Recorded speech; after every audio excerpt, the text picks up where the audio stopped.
하나님 말씀은 베드로전서 4장입니다. 너희가 그리스도의 고난에 참여하는 것으로 즐거워하라 라는 제목으로 베드로 사도가 성도들의 고난을 보는 영적인 시각을 또 우리가 함께 묵상하면서 그것이 우리의 믿음의 눈이 되길 원합니다. 우리가 오늘도 주님을 섬기는 것은 약속하신 구원을 마침내 얻어내기 위해서 오늘도 노력하고 있는 삶을 살고 있는 것은 아닙니다. 우리는 이미 하나님의 택하심의 은혜로 구원을 얻었기에 성령 안에서 주님과 함께 마땅한 삶을 그렇게 살고 있는 것입니다. 아직 얻지 못한 구원을 향해 달려가는 삶이 아니라 이미 구원을 받은 백성이 주님과 함께 약속하신 하나님의 나라를 향하여 오늘도 동행하는 삶의 여정을 걷고 있는 것입니다. 이 때문에 그리스도인은 예수 그리스도를 나의 주인으로 모시기 이전과 이후의 삶의 모습이 다를 수밖에 없습니다. 예수 그리스도로 인하여 우리가 가야 할 곳이 명확하게 정해졌기 때문이고 우리가 이 땅에 사는 동안 혼자 걷는 길이 아닌 거룩하신 성령 하나님과 동행하고 있기 때문입니다. 이것은 우리가 예수를 믿으니 이렇게 살아야 된다는 것이 아니라 그리스도인이라면 그렇게 살 수밖에 없는 삶을 그렇게 살고 있는 것을 말합니다. 이는 바라는 것들의 실상인 그 믿음을 붙잡고 살아왔던 우리의 믿음의 선조들처럼 우리도 거룩하신 하나님과 그분이 계신 하나님 나라를 동일한 믿음의 눈으로 보고 있기에 그 하나님과 영원히 함께할 하나님 나라를 기대하며 마땅히 그분의 백성답게 살기 위하여 이 땅에서 우리의 모습을 점점 더 거룩하게 변화시켜 가고 있는 것입니다. 이 때문에 오늘의 본문을 이방인의 뜻을 따라 행한 것은 지나 때로 조카도다라고 하면서 그리스도와 같은 마음으로 마음의 갑옷을 삼으라고 권면을 합니다. 베드로전서 4장 1절로 5절의 말씀인데 그리스도께서 이미 육체의 고난을 받으셨으니 너희도 같은 마음으로 갑옷을 삼으라. 이는 육체의 고난을 받은 자는 죄를 그쳤음이니 그 후로는 다시 사람의 정욕을 따르지 않고 하나님의 뜻을 따라 육체의 남은 때를 살게 하려 함이라. 너희가 음란과 정욕과 술취함과 방탕과 향락과 무법한 우상 숭배를 하여 이방인의 뜻을 따라 행한 것은 지나간 때로 족하도다. 이러므로 너희가 그들과 함께 그런 극한 방탕에 다름질하지 아니하는 것을 그들이 이상히 여겨 비방하나 그들이 산 자와 죽은 자를 심판하기로 예비하신 이에게 사실대로 고하리라. 이처럼 베드로는 그리스도인의 삶의 모습을 예수 그리스도를 본받는 삶의 모습으로 권면을 하고 있습니다. 그리스도께서 이미 육체의 고난을 받으셨으니 너희도 같은 마음으로 갑옷을 삼으라는 것이었습니다. 이렇게 주님의 마음으로 단단히 무장을 하고 그분의 길을 따라 죄를 그치고 하나님의 뜻을 따라 육체의 남은 때를 살 수 있음을 분명히 한 것이었습니다.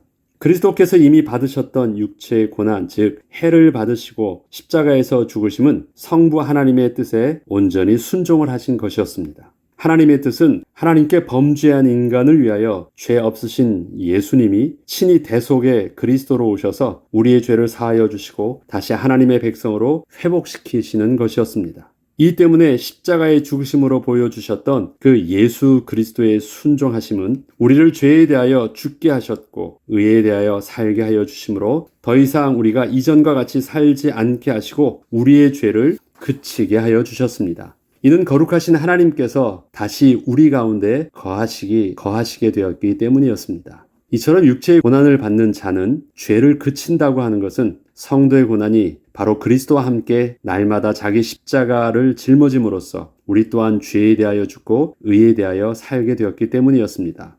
세상은 우리가 그리스도인이 되기 이전의 삶의 모습을 기억하고 그리스도인의 모습으로 그 신분이 변화된 우리의 모습을 이상히 여기고 비방을 한다고 합니다. 그 말과 생각 그리고 행동하는 바가 이전과 비교할 때 너무도 달라졌기 때문이었습니다. 그런데 이러한 그리스도인의 모습은 아주 당연한 것이라고 베드로 사도는 말을 하고 있는 것입니다. 그리고 오히려 우리의 변화된 모습을 보면서 이상히 여기고 비방을 했던 그 이방인들을 통하여 거룩하신 하나님께 알려지게 될 것이라고 합니다. 비방을 하던 자들이 오히려 우리가 그리스도인이라는 것을 확실하게 증명할 증인이 될 것이라고 한 것입니다. 저들은 분명하게 우리의 비포와 애프터를 알고 있기 때문에 그 사실들을 말한다라는 것입니다. 그래서 저들의 이상히 여김이 오히려 하나님 앞에서는 그리스도인으로서 변화된 그 증거라는 것을 또 말해준다는 것입니다. 이 때문에 베드로 사도는 결론적으로 이렇게 권면을 합니다. 만물의 마지막이 가까웠으니 그러므로 너희는 정신을 차리고 근신하여 기도하라. 무엇보다도 뜨겁게 서로 사랑할지니 사랑은 허다한 죄를 덮느니라. 서로 대접하기를 원망 없이 하고 각각 은사를 받은 대로 하나님의 여러 가지 은혜를 맡은 선한 청지기 같이 서로 봉사하라. 만일 누가 말하려면 하나님의 말씀을 하는 것 같이 하고 누가 봉사하려면 하나님이 공급하시는 힘으로 하는 것 같이 하라. 이는 범사에 예수 그리스도로 말미암아 하나님이 영광을 받으시게 하려 함이니 그에게 영광과 권능이 세세에 무궁하도록 있느니라. 아멘. 그리고 계속해서 그리스도인의 모습으로 살아갈 때 주어지는 그 고난에 대하여 기쁨으로 여기라고 합니다. 12절로 16절에 보면 사랑하는 자들아 너희를 연단하려고 오는 불시험을 이상한 일 당하는 것 같이 이상히 여기지 말고 오히려 너희가 그리스도의 고난에 참여한 것으로 즐거워하라. 이는 그의 영광을 나타나실 때 너희로 즐거워하고 기뻐하게 하려 함이라. 너희가 그리스도의 이름으로 치욕을 당하면 복 있는 자로다. 영광의 영 곧 하나님의 영이 너희 위에 계심이라. 너희 중에 누구든지 살인이나 도둑질이나 악행이나 남의 일을 간섭하는 자로 고난을 받지 말려니와 만일 그리스도인으로 고난을 받으면 부끄러워하지 말고 도리어 그 이름으로 하나님께 영광을 돌리라. 여기서 이상히 여긴다는 것은 우리의 상식에 맞지 않았다고 반응을 한 것을 말하는 것입니다. 예수 믿으면 더 나아져야 할 것인데 오히려 이전보다 더 어렵고 힘들게 되었기에 우리는 그때 왜? 라는 질문을 하였다는 것입니다.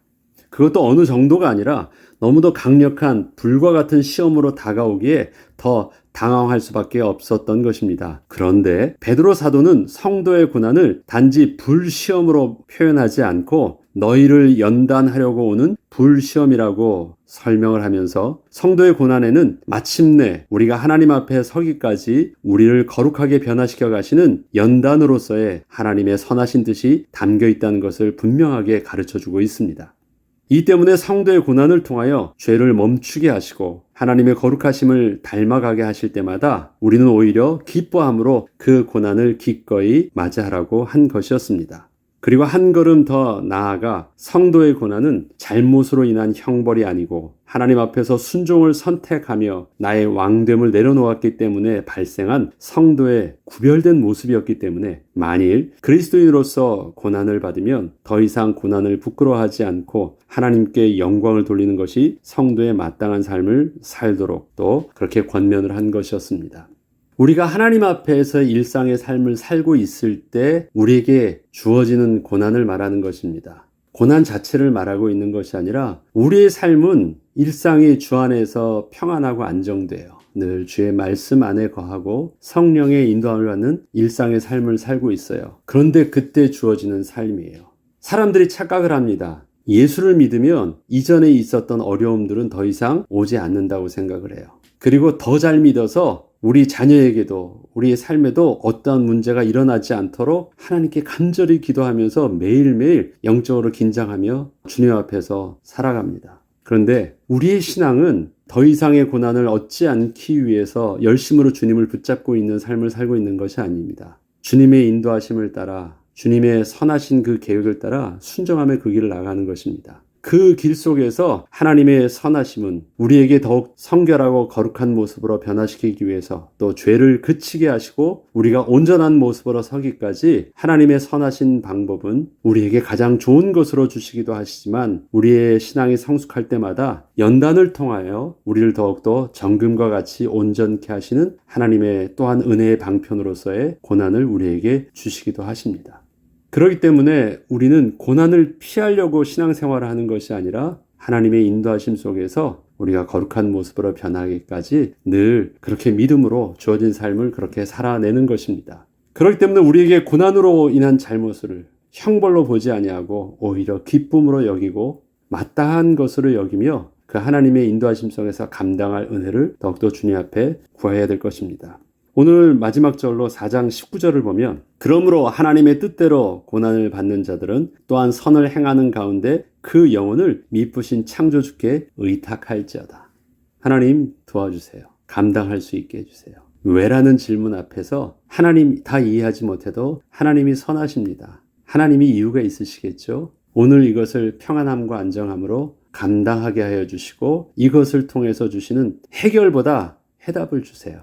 우리는 자꾸 문제가 터지면 그 문제 자체를 무서워하니까 해결을 놓고 자꾸 하나님 앞에 구하려고 해요. 그러나 하나님은 이것을 통해서 우리에게 더 좋은 답을 주시기를 원하시는 계획이 있으시기 때문에 해결은 해답을 얻으면 이제 문제 자체는 의미가 없어지는 것입니다. 그래서 우리는 뭘 구해야 돼요? 하나님의 음성을 구할 수 있도록, 하나님의 해답을 얻을 수 있도록, 그것이 우리의 고난을 바라보는 믿음의 눈이고 고난을 대하는 우리의 믿음의 모습일 것입니다. 고난은 당하는 것이 아닙니다. 고난은 믿음으로 맞이하는 것입니다. 이전에는 당했어요. 그러니까 왜라는 말이 나와요. 그러나 이제는 우리는 이제 도리어 이상히 여기지 않고 당연하다. 그러니까 왜가 아니라 기꺼이 맞이함으로 감당할 수 있는 그 은혜를, 이것을 통해서도 더 성장할 수 있는 은혜를 누리게 하여 주옵소서. 이것이 우리의 믿음의 여정 속에서 성숙한 그리스도인의 자세로 또 모습으로 우리가 또 한 걸음 성장하길 주 이름으로 축복합니다. 기도하겠습니다. 하나님 아버지 감사합니다. 그리스도의 고난은 주님께서 우리를 정금같이 변화시키고 가시는 연단의 과정으로서 하나님의 선하신 계획이 담겨 있음을 오늘도 주의 말씀을 통하여 다시 한번 붙잡습니다. 오늘도 우리에게 주어지는 삶의 여정 속에서 사람들이 볼 때는 이상히 여길 정도의 모습들이 우리의 눈앞에 펼쳐진다 할지라도 더 이상 이상히 여기거나 부끄러워하지 않게 하시고 당당히 고난을 맞이함으로 또 미쁘신 하나님께 우리의 연약함을 의탁함으로 하나님께서 고난을 통해 주시는 축복을 온전히 누릴 수 있는 은혜가 있게 하여 주옵소서. 감사드리며 우리 주 예수 그리스도 이름으로 기도합니다. 아멘.